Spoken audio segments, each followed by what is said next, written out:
መጽሐፈ መሳፍንት ምዕራፍ 3 ከከነዓናውያንም ጋር መዋጋት ያላወቁትን እስራኤልን በእነርሱ ይፈትናቸው ዘንድ በፊትም ሰልፍን ያልለመዱ የእስራኤል ልጆች ትውልድ መዋጋትን ያውቁና ይማሩ ዘንድ እግዚአብሔር ያስቀራቸው አሕዛብ እነዚህ ናቸው። 5 የፍልስጤማውያን መኳንንት፣ ከነዓናውያንም ሁሉ፣ ሲዶናውያንም ከበዓሎ አርማኖኤም ተራራ ጀምሮ እስከ ሐማት መግቢያ ድረስ በሊባኖስ ተራራ የሚኖሩትም ኤዊያውያንን እግዚአብሔር በሙሴ እጅ ለአባቶቻቸው ያዘዘውን ትእዛዝ መስማታቸው እንዲታወቅ እስራኤል ይፈተኑባቸው ዘንድ እነዚህ ቀሩ። የእስራኤልም ልጆች በከናናውያን፣ በኬጢያውያንም፣ በአሞራውያንም፣ በፌሪዛውያንም፣ በኤዊያውያንም፣ በኢያቡሳውያንም መካከል ተቀመጡ። ሴት ልጆቻቸውንም አገቧቸው። እነርሱም ሴቶች ልጆቻቸውን ለወንዶች ልጆቻቸው ሰጡ፣ አማልክቶቻቸውንም አመለኩ። የእስራኤልም ልጆች በእግዚአብሔር ፊት ክፉ የሆነውን ነገር አደረጉ።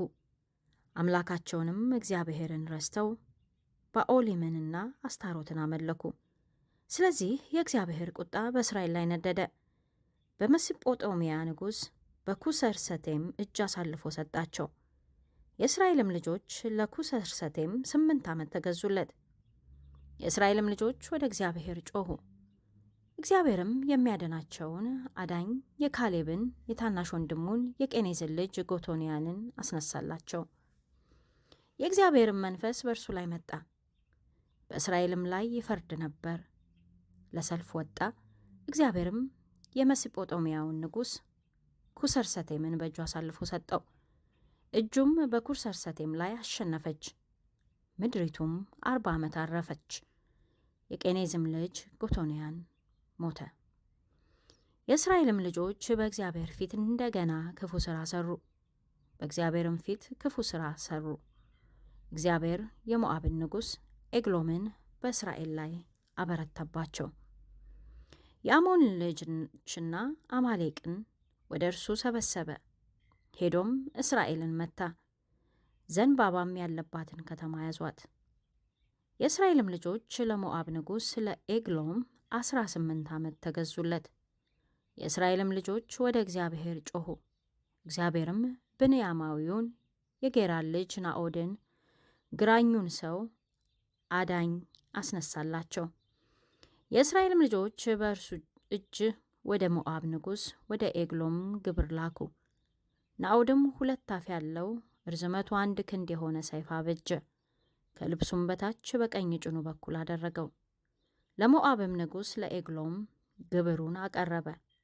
ኤግሎምም እጅግ ወፍራም ሰው ነበር። ግብሩንም ማቅረብ በጨረሰ ጊዜ ግብር የተሸከሙትን ሰዎች ሰደደ።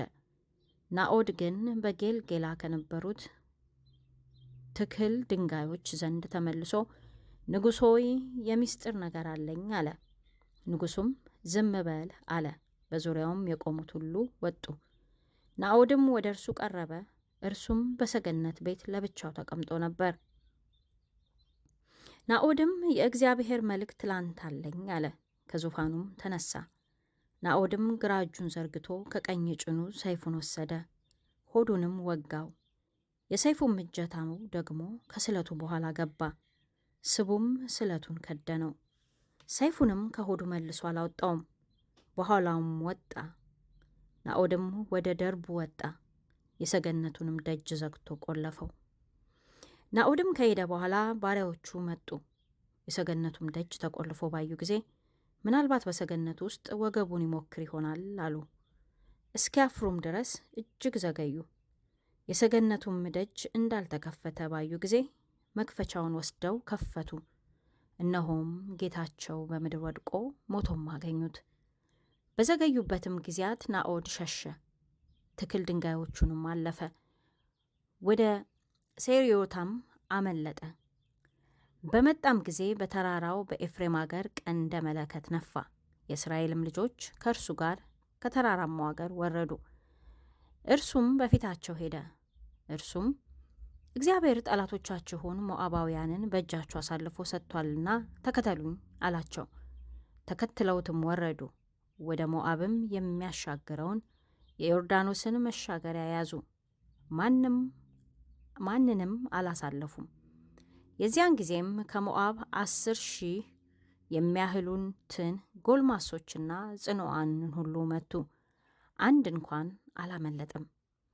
በዚያም ቀን ሞዓብ ከእስራኤል እጅ በታች ተዋረደ። ምድሪቱም 80 ዓመት አረፈች።